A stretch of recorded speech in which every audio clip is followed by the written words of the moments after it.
मैं पढ़ने लिखने में बहुत कमज़ोर था। इतना कमज़ोर था कि मेरे जो 10वीं क्लास में अंग्रेजी में केवल 33 नंबर ही आए थे। मैं जस्ट पास हुआ था, मतलब 32 आता तो फेल हो जाता। तो मेरे पिताजी ने कहा कि अब लगता है रिक्शा के अलावा तुम कुछ चला नहीं पाओगे और अब तुम बहुत उम्मीद तुमसे है नहीं।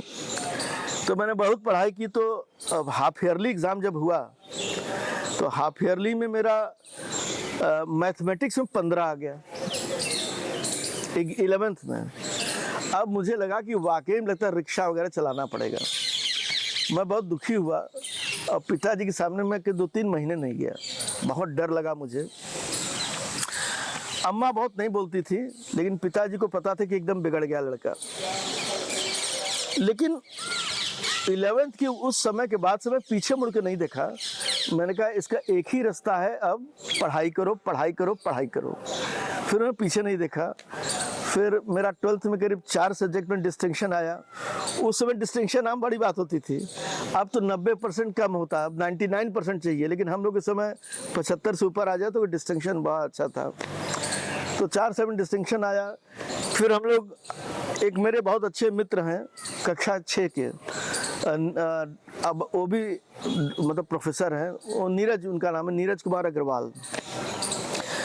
तो नीरज ने कहा कि अब क्या करना है? हमने कहा वही मेडिकल की तैयारी। तो हम और नीरज साथ साथ हम लोग पढ़ाई करना शुरू किए। बीएससी में गए, फिर एमबीबीएस का एग्ज़ाम दिए, उस बार नहीं हुआ, दुखी हुए।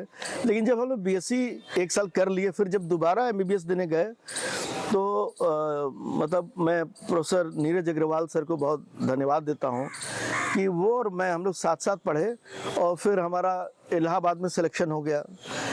फिर उस समय पेपर आउट बहुत होते थे, तो बीएचयू का पेपर आउट हो गया था, तो यहाँ का एग्ज़ाम कैंसिल हो गया। हमारा मन बहुत है कि बनारस में रहकर एमबीबीएस पढ़ा जाए, लेकिन यहाँ एग्ज़ाम कैंसिल हो गया। तो हम लोग इलाहाबाद से दोबारा आकर के फिर यहाँ एग्ज़ाम दिए। तो मेरा और प्रोफेसर नीरज का हम लोग का साथ साथ हुआ। हम लोग कक्षा 6 के साथी हैं और आज भी हम लोग बीएचयू में भी साथी हैं। वो प्रोफेसर ऑफ एंडोक्राइनोलॉजी में प्रोफेसर न्यूरोलॉजी हूँ। मैं आपके ज़रिए कहना चाहूँगा सबसे कि जो बच्चे पढ़ाई में कमज़ोर हों वो दुखी मत हों। ये दौर है, चला जाएगा। केवल एक चीज़ करना है, बस अपना फोकस चेंज कर दो। देखो, आत्महत्या करना, डिप्रेस हो जाना, अपना जान दे देना, चाहे वो मेडिकल हो, चाहे आईएएस हो, चाहे इंजीनियरिंग हो, चाहे कुछ भी हो, कैरियर कैरियर होता है। कोई चीज़ इजी नहीं मिलती है। कभी दुखी मत हो। जब मेरे जैसा स्टूडेंट भी डॉक्टर बन गया, न्यूरोलॉजिस्ट बन गया, तो आप भी बन जाओगे।